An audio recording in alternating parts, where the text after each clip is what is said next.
Hello everybody, today we're going to be looking at a scenario where Russia has a civil war in 2026. Now, Russia is the largest country on Earth. It has thousands of nuclear weapons, tons of natural resources, and it's just the largest nation in the world.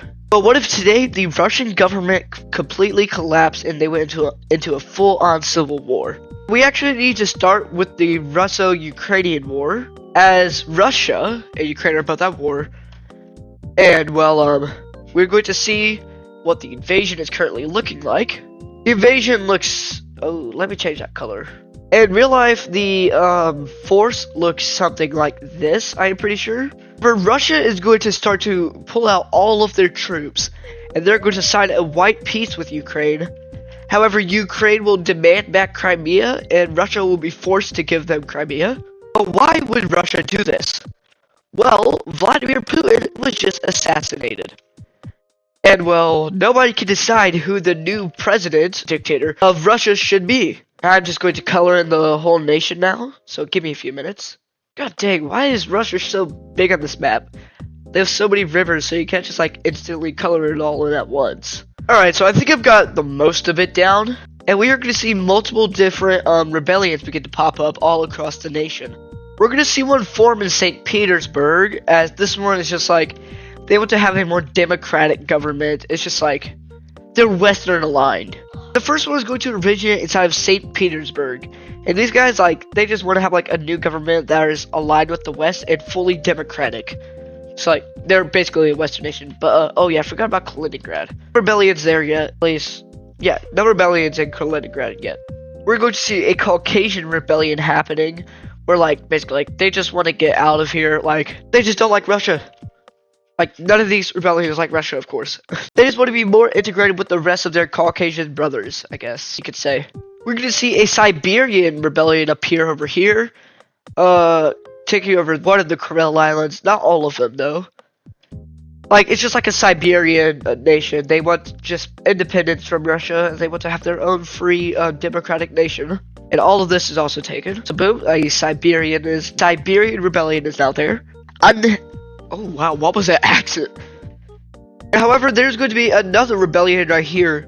But this one is a bit odd. They want to be more militaristic. And like, they want to have a military dictator inside of Russia. So this is like Russia, but like more right-leaning, more authoritarian. And now that the initial shock has happened, Russia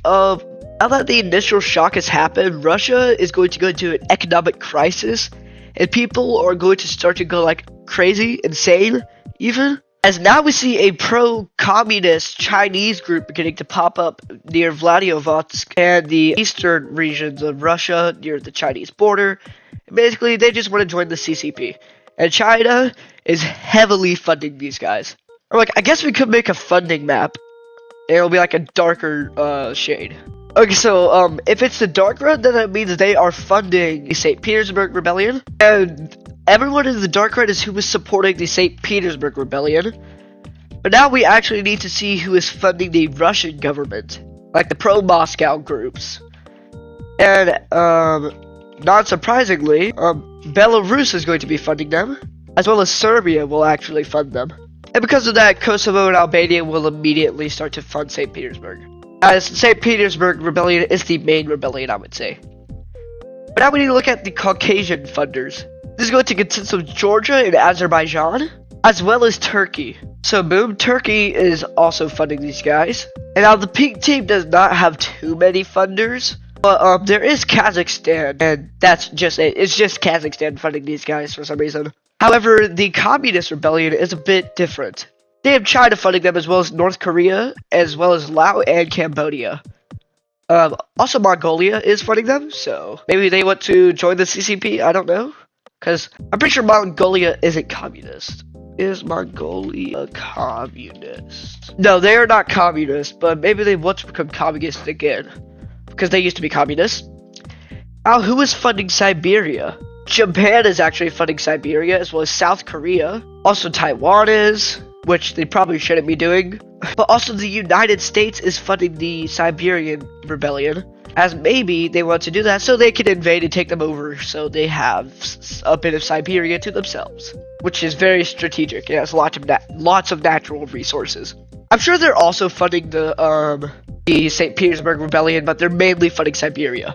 However, we are actually going to see Japan actually declare war on Russia, as they're going to begin to invade into Sakhalin, as well as take over the Kuril Islands that haven't already fallen to rebellion forces.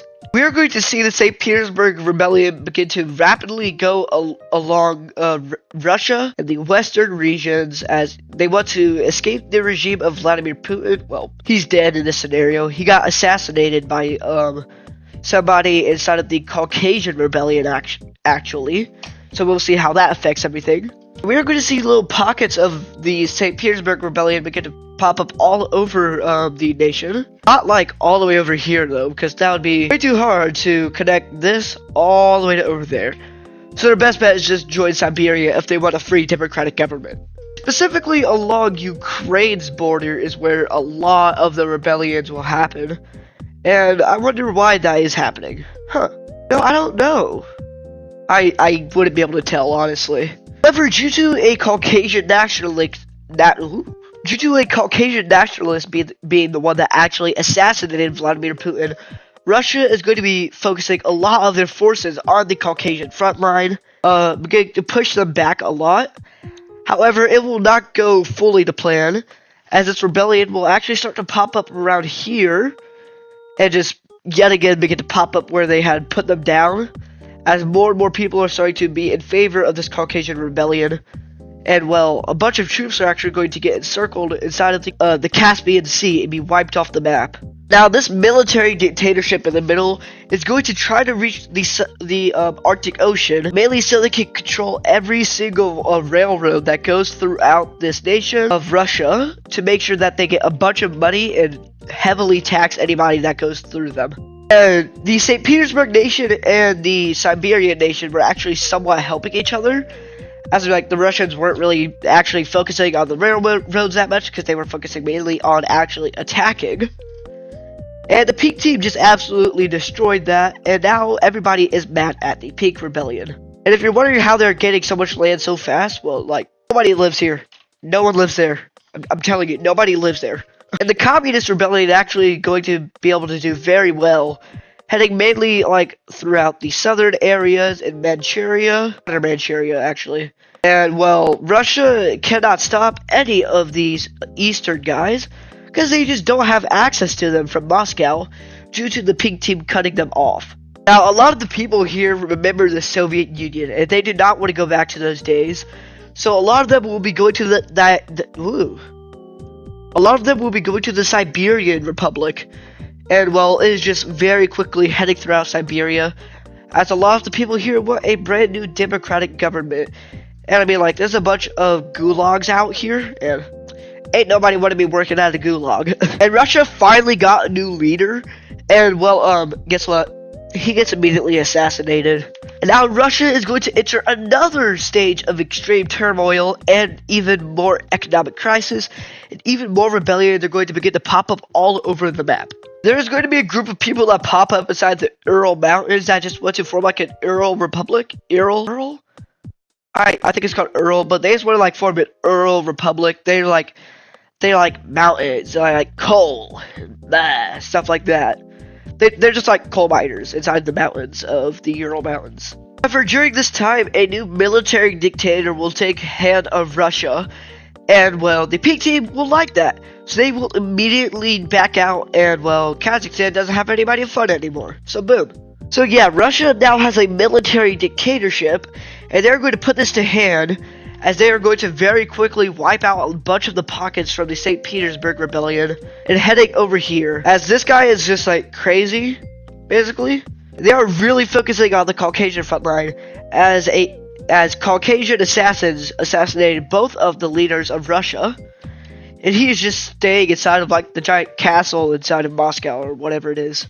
Or this Ural Republic won't be able to be pushed back that much, because of course, like, they're mountains, but they will head across railroads mainly, and they will capture a bunch of the major railroads inside of this nation that I am making up that don't exist probably.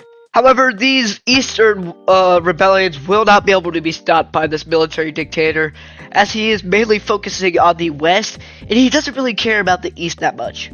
So the communist rebellion is going to pop up all over the south, and will, like, nobody else inside, like, this, like, as far as, like, communist people are, nobody else wants to be communist, so most of it will actually go over to Siberia, the Siberian rebellion, and it's like all of this right here. So boom. We're heading back to the St. Petersburg rebellion. They will be able to push back a little bit, heading over and taking over this little lake that's right here, I guess.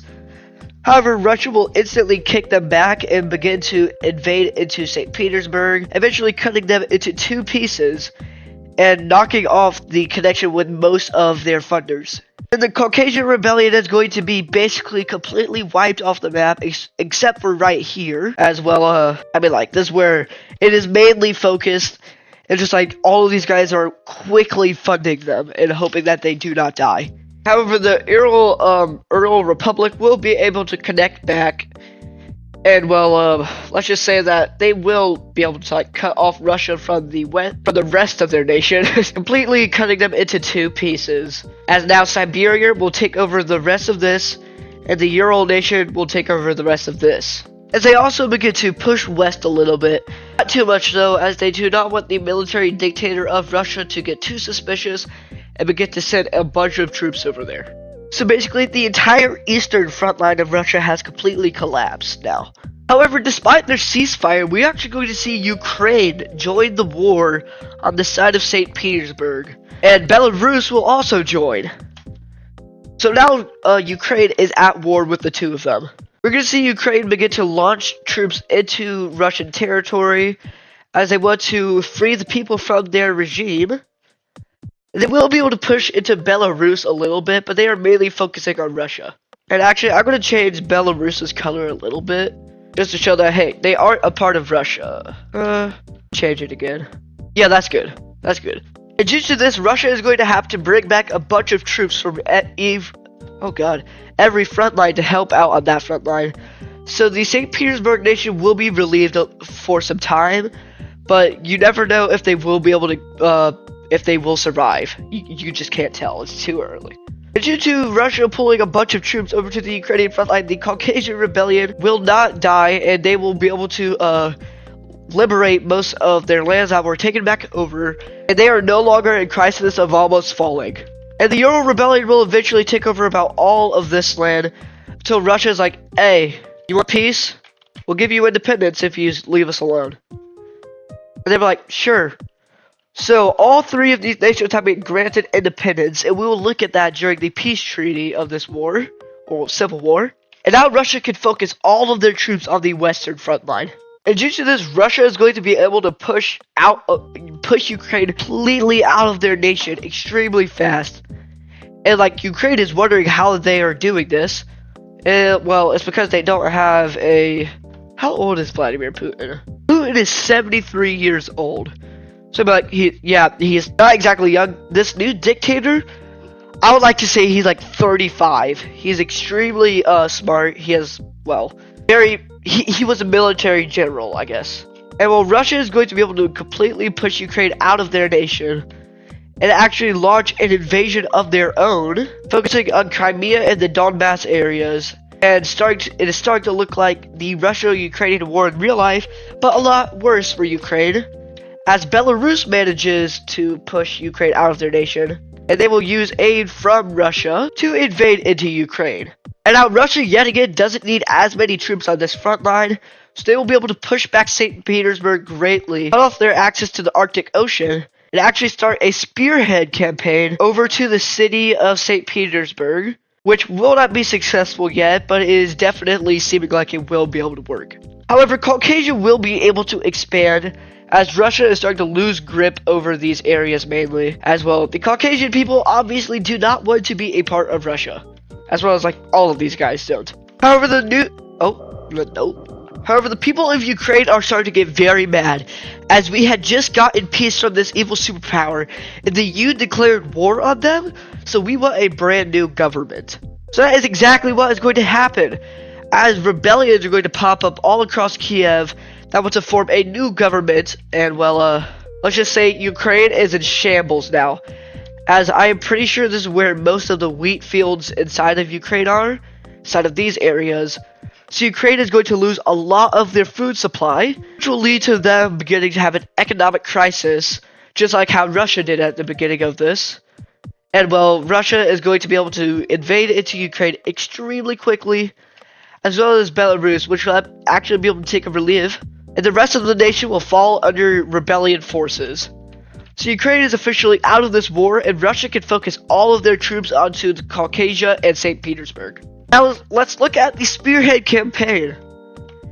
They will get right to the border of St. Petersburg, and actually manage to encircle the city from the south, cutting off the north from the rest of the nation, well, the rebellion, and just leaving a little bit right there. And Belarus will help and send troops into here to, well, bring these guys back to Russia, as St. Petersburg officially has no access to their funders, as Russia has started a naval blockade right here, and they are starving the people of St. Petersburg. And Russia is going, well, Caucasia is going to ask for peace with Russia, and Russia will deny that and begin to commit genocide on the population here that is in support of Caucasia. And Russia is officially going to be suspended from the United Nations, and their Security Council spot will be given over to Germany. Of course, Russia is very mad at this, but they do not care, as they are just murdering the Caucasian population, but they will be able to survive barely. And St. Petersburg will officially be kicked out of the civil war, as well as the Caucasian nation. They can officially look at the peace treaty to the Russian Civil War. This is going to take a long time to undo. God dang, what is this province map? What the heck? What the heck? And this is what we see the peace treaty looking like. And well, let me just color everything in so like you can see what the nations are. Oh, what did I miss? Okay, so yeah, this is the main Russian government.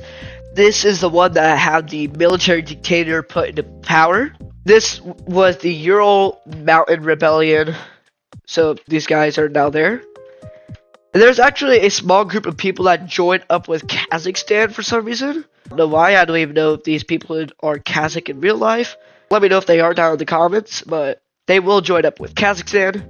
This is the Siberian one, the Siberian Republic. This is the communist nation. And actually, Japan annexed all of this land, as well as the Kuril Islands. They annexed these guys back. So boom.